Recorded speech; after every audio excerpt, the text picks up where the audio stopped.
Shalom, salam berkat dari kami untuk pendengar sekalian. Saat ini, pendengar akan diberkati dengan program Hari Ini Harinya Tuhan.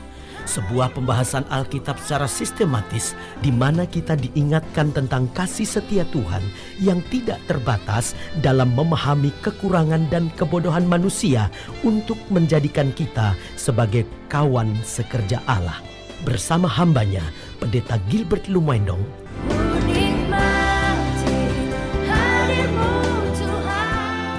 Buka hati saudara sekalian untuk menerima berkat firman-Nya hari ini.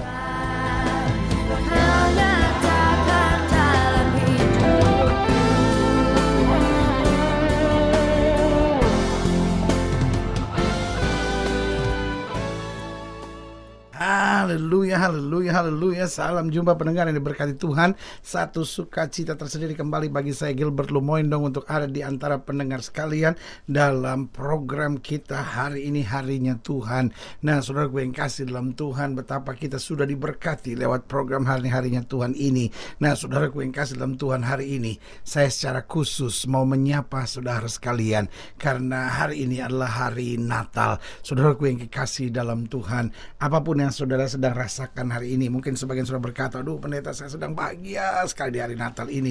Atau mungkin sebagian saudara berkata, pendeta, bagaimana saya bisa berbahagia, saya baru kehilangan orang yang saya kasihi. Atau mungkin saudara berkata, bayangkan Natal ini suami saya nggak pulang. Atau sebagian saudara berkata, Natal ini anak-anak saya baru tahu dia pakai narkoba. Atau apapun kesedihan saudara berkata, aduh keadaan ekonomi rumah tangga kami sedang sangat buruk. Atau sebagian berkata, ya pendeta, ini Natal tapi sebetulnya jiwa saya sedang menjerit, saya nggak bisa kumpul bersama keluarga saya sedang hidup dengan jalan yang benar-benar jauh dari Tuhan.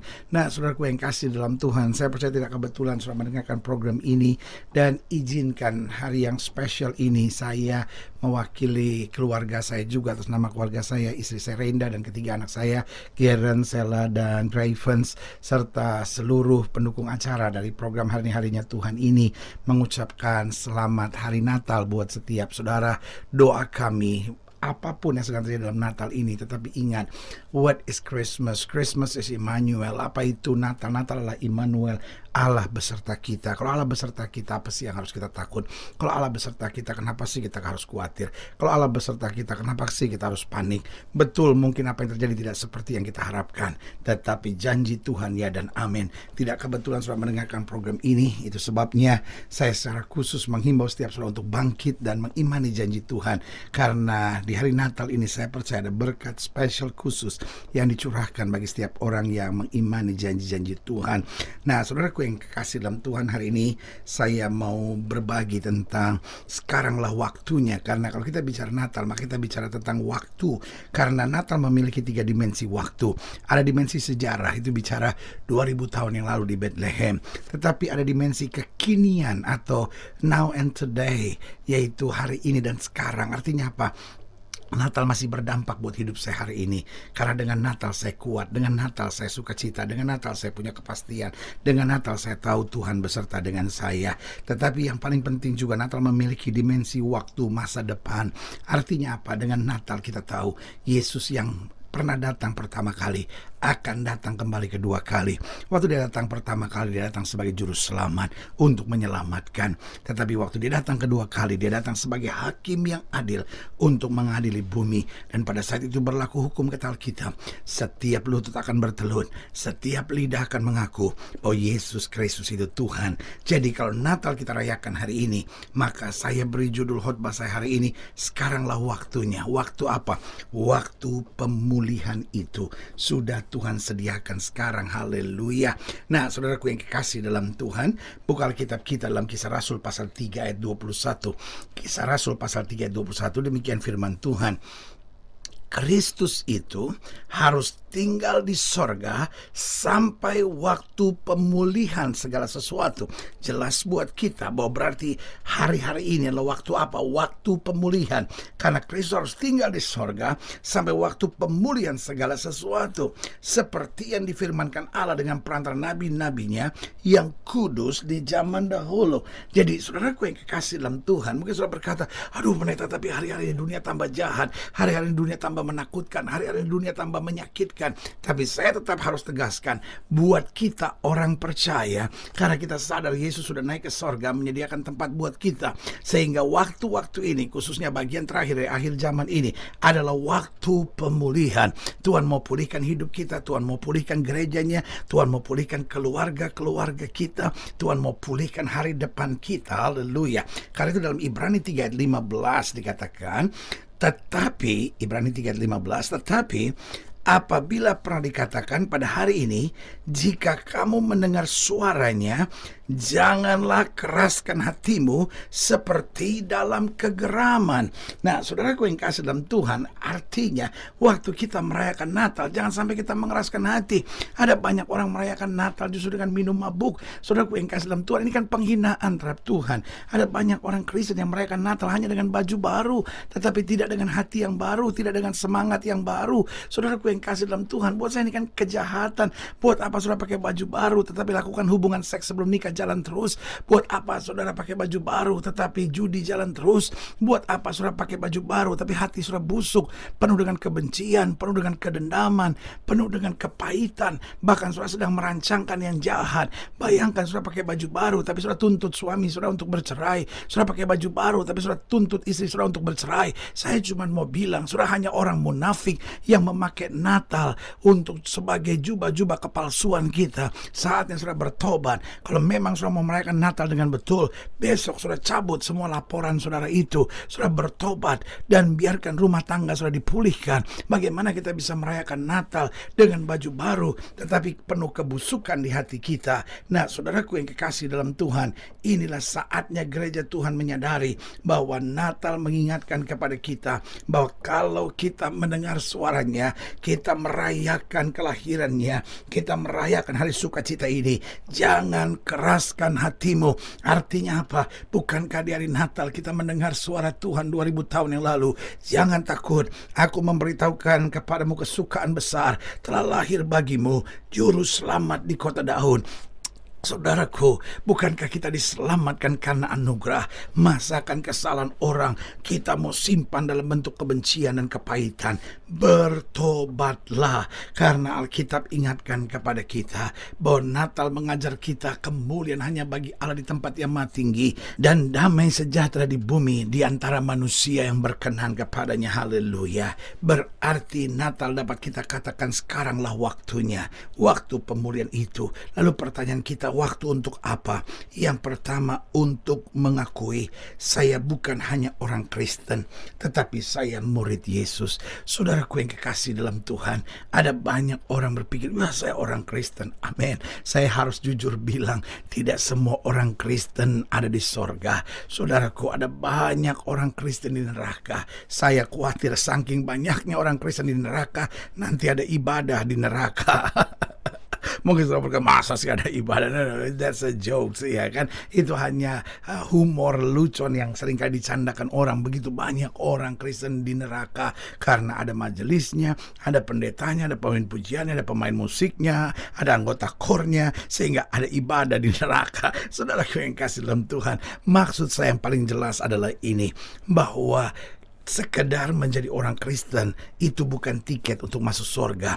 Karena yang ada di surga, Alkitab berkata, mereka yang hatinya percaya dan mulutnya mengakui. Apa artinya hati percaya? Bukankah Yesus berkata, apa yang dari dalam akan terpancar keluar? Apa artinya kita percaya Yesus? Pacaran sama orang tidak seiman. Apa artinya kita percaya Yesus tapi kita pacaran sama suami orang? Apa artinya kita percaya Yesus tetapi hidup kita jauh di luar firman? Alkitab berkata, jika kamu mengasihi aku, kamu akan menuruti setiap firmanku. Berarti Natal adalah waktu untuk mengakui, saya bukan hanya orang Kristen. Kalau saya orang Kristen, maka KTP saya yang Kristen, agama saya yang Kristen, tapi hidup saya tidak menggambarkan Kristus. Tetapi kalau saya murid Kristus, apa artinya murid? Dia mau belajar, dia mau berjuang, dia mau melatih dirinya dari nggak bisa jadi bisa, dari nggak tahu jadi tahu, dari nggak mampu jadi mampu, dari sama sekali nggak kuat menjadi seorang yang bertahan di dalam kekuatan. Haleluya. Pastikan Natal ini adalah Natal untuk kita menyadari dan mengakui, saya bukan hanya orang Kristen, tapi saya murid Yesus. Haleluya. Yang kedua, sekaranglah waktunya untuk berjuang meninggalkan sifat kekanak-kanakan untuk menjadi dewasa di dalam Kristus. Saudaraku yang kekasih dalam Tuhan, apa itu Natal?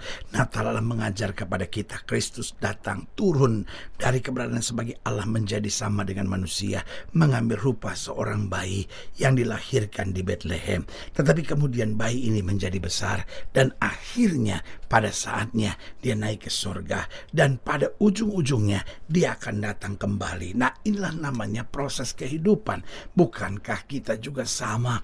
Kita yang baru bertobat, kita bayi. Alkitab berkata susulah yang menjadi makananmu.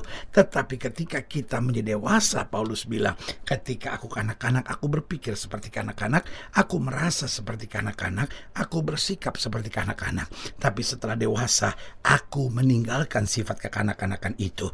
Berarti sekaranglah waktunya, waktu kita merayakan Natal, puaskah kita bahwa kita hanya bayi-bayi rohani, ataukah kita mau berjuang untuk menjadi semakin dewasa dalam Kristus, menjadi seorang yang bertanggung jawab, menjadi seorang yang berani berkorban, menjadi seorang yang bukan hanya mau menerima tapi juga memberi. Makanya selalu saya bilang menjadi dewasa berarti merubah paradigma di menjadi me, dari dikasih menjadi mengasihi, dari diperhatikan menjadi memperhatikan, dari segala sesuatu yang hanya dibujuk, ya kan, dikelonin, ya kan, dikasihi, ya kan, tapi sekarang berubah menjadi seorang yang bertanggung jawab, berbuat sesuatu, dan lewat hidupnya kemuliaan Tuhan boleh dinyatakan. Berarti saudaraku yang kekasih dalam Tuhan, Natal mengajar kepada kita sekaranglah waktunya untuk kita mengakui saya bukan hanya orang Kristen, tapi saya murid Yesus. Yang kedua, Natal adalah waktunya, sekaranglah waktunya untuk berjuang, meninggalkan sifat kekanak-kanakan dan menjadi dewasa di dalam Kristus. Dan yang ketiga, Natal sekaranglah waktunya untuk meninggalkan mental penakut dan pengecut, tetapi berjuang untuk menjadi seorang yang pemberani. Karena seorang yang penakut dan pengecut ujung-ujungnya menjadi pengkhianat, tetapi seorang yang pemberani akan menjadi pahlawan. Saudaraku yang kasih dalam Tuhan, begitu banyak orang pengecut yang kemudian akhirnya jadi pengkhianat. Ada masalah sedikit keluar dari gereja, jelek-jelekin pendeta, jelek-jelekin ini, ngerusak ini, ngancurin ini, lalu ngungkit-ngungkit, itu kan karpet gereja saya yang bayar, itu kan gorden gereja saya yang bayar, itu kan mimbar gereja saya yang bayar, itu kan sumbangan gereja saya yang bayar, itu kan dasi pendeta saya yang beliin. Saudaraku yang kasih dalam Tuhan, orang kayak begitu kan buat saya hanya seorang pengkhianat. Bukankah begitu banyak berkat Tuhan dalam hidupnya? Buat apa kita memberi lalu bacot kita, mulut kita mengungkit-ungkit? Itu jahat di mata Tuhan, itu pengkhianat, saudara-saudara. Tapi siapa itu seorang pahlawan? Pahlawan adalah seorang yang memberi tanpa orang lain ketahui. Dia korban tanpa orang lain perlu tahu dan tidak perlu membangkit-bangkit. Istri, jadilah seorang pahlawan. Jangan sebentar-bentar mama udah ngandung kamu 9 bulan. Suami dulu waktu susah aku sama-sama kamu. Orang yang suka ungkit-ungkit begitu buat saya mentalnya pengecut, penakut, dan pengkhianat. Tetapi orang yang berani berkorban dan tetap tersenyum, karena buat dia sederhana, kalau saya menabur dengan benar, pasti Tuhan yang akan memberkati saya berkelimpahan. Itulah mental seorang pahlawan.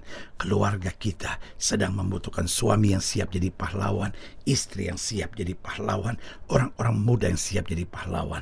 Gereja kita membutuhkan orang-orang yang punya mental pahlawan.